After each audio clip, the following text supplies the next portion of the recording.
X4 Telugu channel news కి స్వాగతం. నేను సంధ్య. ముందుగా ముఖ్యాంశాలు. సొంత నియోజకవర్గంలో మోదీ పర్యటన. వెంకటేశ్వర స్వామి నన్ను బ్రతికించారు. ఇంకా ఆ పరదాలెందుకు? నారా లోకేష్ సెటైర్లు.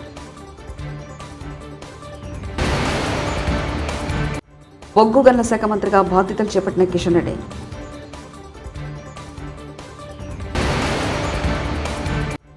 నేటి నుంచి వైసీపీ కీలక సమావేశాలు. ప్రధాని నరేంద్ర మోదీ వారణాసిలో పర్యటించనున్నారు. జూన్ 18వ తేదీన వారణాసిలో జరిగే రైతుల సభలో ఆయన పాల్గొననున్నారు. ఈ క్రమంలో సమ్మాన్ నిధి నుంచి 17వ విడత నిధులను ఆయన విడుదల చేశారు. ఈ నిధుల వల్ల ఆ ప్రాంతంలో దాదాపు 2.5 లక్షల మందికి పైగా రైతులు లబ్ధి పొందారు. అలాగే ఈ పర్యటనలో భాగంగా ప్రధాని మోదీ కాశీ విశ్వనాథ్ దేవాలయంలో ప్రత్యేక పూజలు నిర్వహించనున్నారు. టీడీపీ నేత గుంటూరు ఎంపీ పెమ్మసాని చంద్రశేఖర్ కేంద్ర గ్రామీణాభివృద్ధి కమ్యూనికేషన్ శాఖల సహాయ మంత్రిగా గురువారం బాధ్యతలు స్వీకరించారు. తన కార్యాలయంలో బాధ్యతలు చేపట్టారు. ఈ సందర్భంగా తనకు కేటాయించిన శాఖలను సమర్థవంతంగా నిర్వహిస్తానని అన్నారు. నాకు కేంద్ర సహాయ మంత్రి పదవి ఇచ్చినందుకు ప్రధాని మోదీ చంద్రబాబులకు ధన్యవాదాలని తెలిపారు. తిరుమలలో 2003లో తనపై జరిగిన బాంబు దాడి ఘటన నుంచి వెంకటేశ్వర స్వామి తనను రక్షించారని సీఎం చంద్రబాబు అన్నారు. తాను ఇంకా ప్రజలకు సేవ చేయాలనే ఉద్దేశంతో బతికించి ఉంటారని వ్యాఖ్యానించారు. తాను చిన్నప్పటి నుంచి శ్రీవారి భక్తుడినేనని ప్రతిరోజు ఆయన తలుచుకొని పనులు ప్రారంభిస్తానని తెలిపారు.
ఆంధ్రప్రదేశ్ ముఖ్యమంత్రి చంద్రబాబు గురువారం బాధ్యతలు స్వీకరించారు. సాయంత్రం 4:41 సచివాలయం మొదటి బ్లాక్లోని తన ఛాంబర్లో వేద పండితుల మంత్రోచ్చరణల మధ్య ప్రత్యేక పూజలు చేసి బాధ్యతలు చేపట్టారు. రాష్ట్ర ప్రభుత్వ ప్రధాన కార్యదర్శి నీరబ్ కుమార్ ప్రసాద్, రాష్ట్ర మంత్రులు అచ్చెన్నాయుడు, కొల్లు రవీంద్ర, నిమ్మల రామానాయుడు, వయ్యావుల కేశవ తదితరులు కార్యక్రమంలో పాల్గొన్నారు.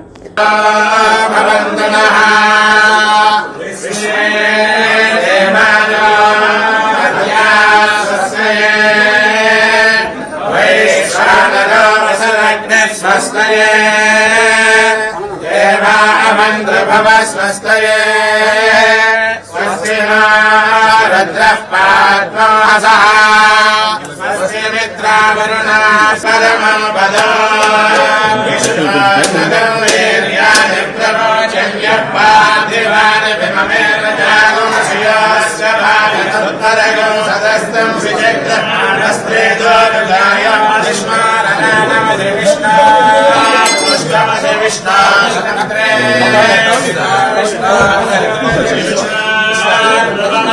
విష్ణుమది విష్ణవే తదస్య ప్రియమవిపాదస్యాన్నదేవయవో మదంతే పురక్రమస్య సహి బంధువిత్తా విష్ణు పదే బలమే విష్ణుస్తవ దేవీర్యాయ మృగాణమేన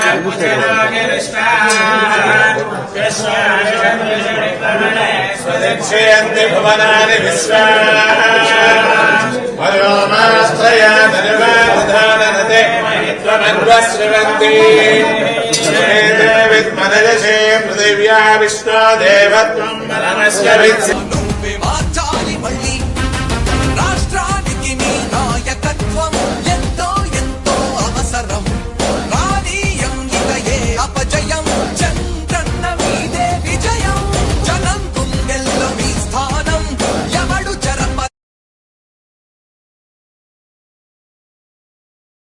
మెగా డిఎస్సీపై తొలి సంతకం చేసిన సీఎం చంద్రబాబు ఏసీ సచివాలయానికి సీఎం చంద్రబాబు తన భార్య భువనేశ్వర్తో కలిసి వచ్చారు.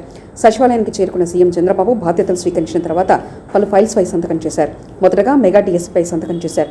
అలాగే ల్యాండ్ టైటిల్ యాక్ట్ రద్దు, అన్నా క్యాంటీన్లు, పెన్షన్లు 4,000కు పెంపు, స్కిల్ డెవలప్మెంట్పై సంతకాలు చేశారు.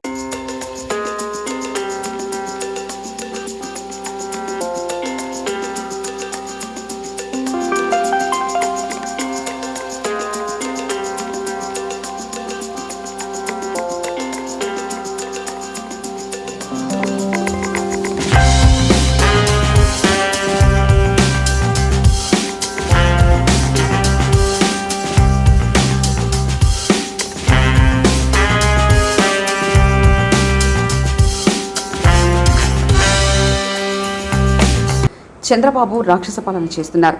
ప్లాన్ ప్రకారమే ప్రమాణ స్వీకారానికి ముందే వైఎస్ఆర్సీపీ నాయకుల ఆస్తులపై దాడులు చేస్తున్నారు. పోలీసులు ప్రేక్షక పాత్రలు పోషిస్తున్నారు. దాడుల వల్ల ఆత్మహత్యలు చేసుకుంటున్నారు. ప్రధానికి, హోంమంత్రికి లిఖితపూర్వకంగా ఫిర్యాదు చేశాం. స్పందన లేకపోతే న్యాయ పోరాటం చేస్తాం.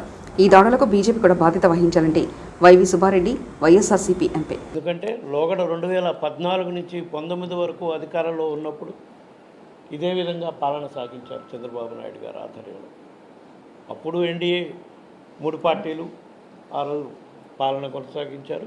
ఇప్పుడు మళ్ళా అధికారంలోకి వచ్చిన వారం రోజులకే, అంటే ప్రమాణ స్వీకారానికి ముందే ఒక ప్లాన్తో రాష్ట్ర వ్యాప్తంగా వైఎస్ఆర్ కాంగ్రెస్ పార్టీ కార్యకర్తలపై, నాయకులపై,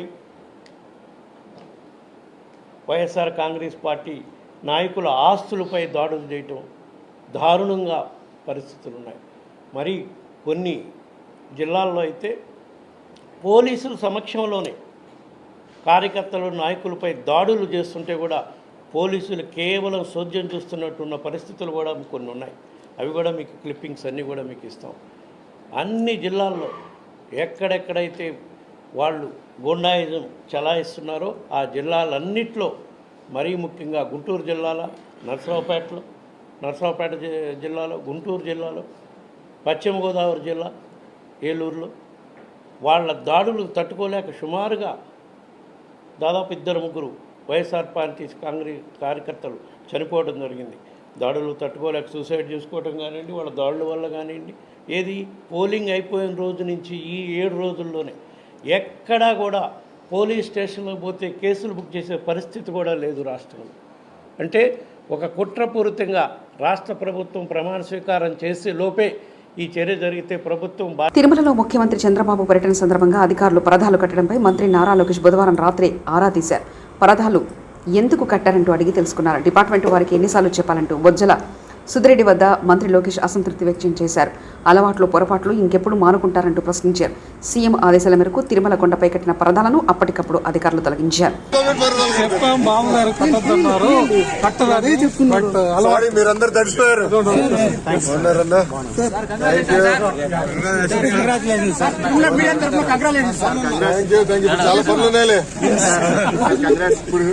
కుర్చీ ఎక్కడ ఉంది, టేబుల్ ఎక్కడ ఎత్తుకునేదానికి సరిపోతుంది.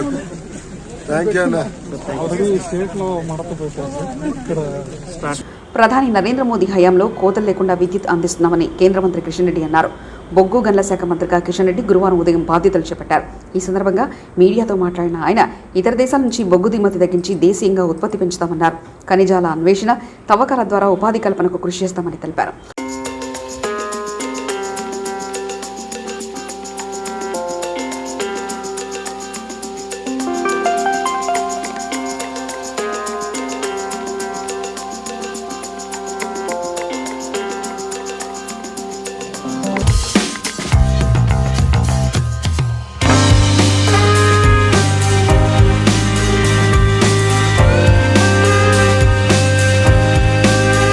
అధికారపూర్వకంగా ఈ బాధ్యతలు ఈరోజు చేపట్టాను.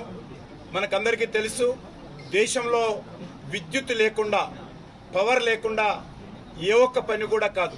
అది వ్యవసాయమే కావచ్చు, పారిశ్రామిక రంగమే కావచ్చు, ఐటీ కానీ, లేక కమర్షియల్ కానీ, డొమెస్టిక్ కానీ, ప్రజల జీవితాలతో విద్యుత్ రంగం పూర్తిగా పెనవేసుకొని ఉన్నది. భారతదేశంలో విద్యుత్ కోత లేనటువంటి ఒక నూతన భారతాన్ని నరేంద్ర మోడీ గారు ఈరోజు ఆవిష్కరించారు. ఈ రాష్ట్రము ఆ రాష్ట్రము కాదు, అన్ని రాష్ట్రాల్లో కూడా అవసరమైనంత విద్యుత్ అన్ని రంగాలకు అందుతూ ఉంది. దానికి ప్రధానమైనటువంటి కారణము బొగ్గు ద్వారానే ఈరోజు విద్యుత్ ఉత్పత్తి అత్యధిక శాతం అవుతూ ఉంది.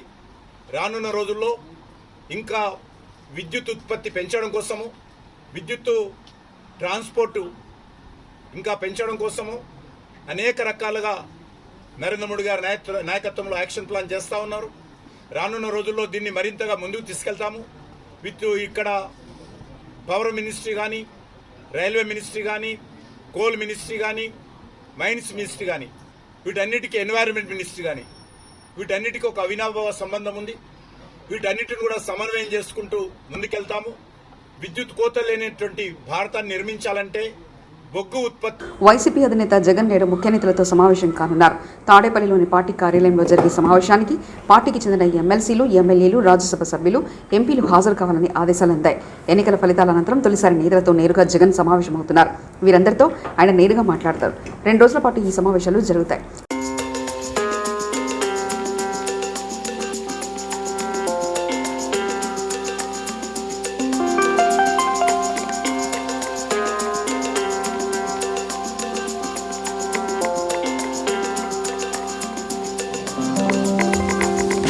కక్ష సాధింపు చర్యలు తమ విధానం కాదని మచిలీపట్నం పార్లమెంట్ సభ్యులు వల్లభనేని బాలశౌరి అన్నారు. ఇక్కడ దాడులు, దౌర్జన్యాలకు దిగవద్దని జన సైనికులకు సూచించారు.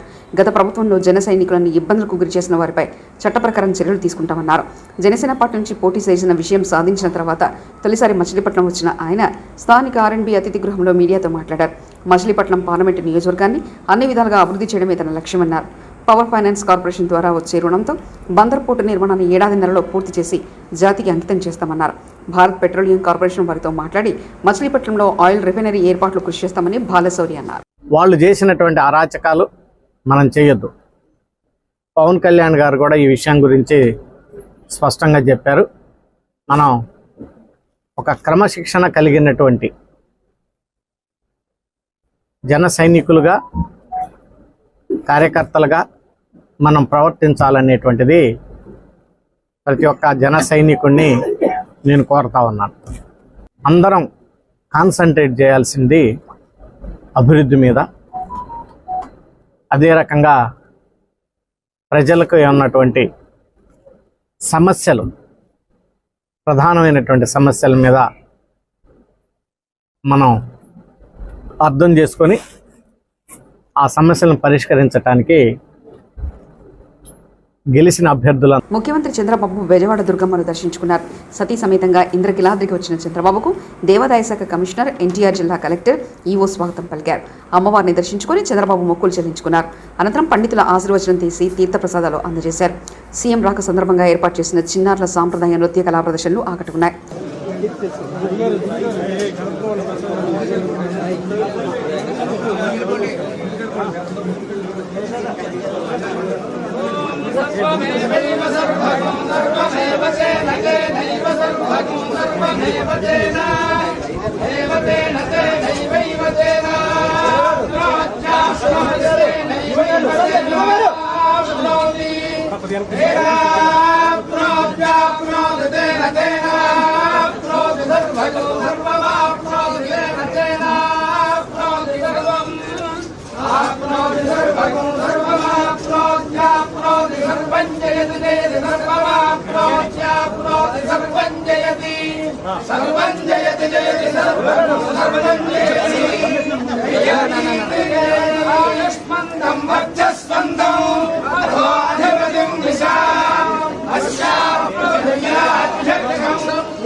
సొంత నియోజకవర్గంలో మోదీ పర్యటన.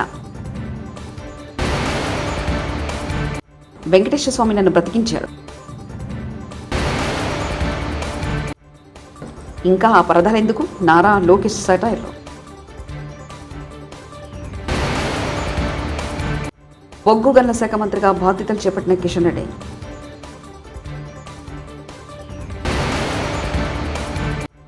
నేటి నుంచి వైసీపీ కీలక సమావేశాలు. TS4 తెలుగు ఛానల్ న్యూస్ ఇంతటితో సమాప్తం. చూస్తుండండి TS4 తెలుగు ఛానల్.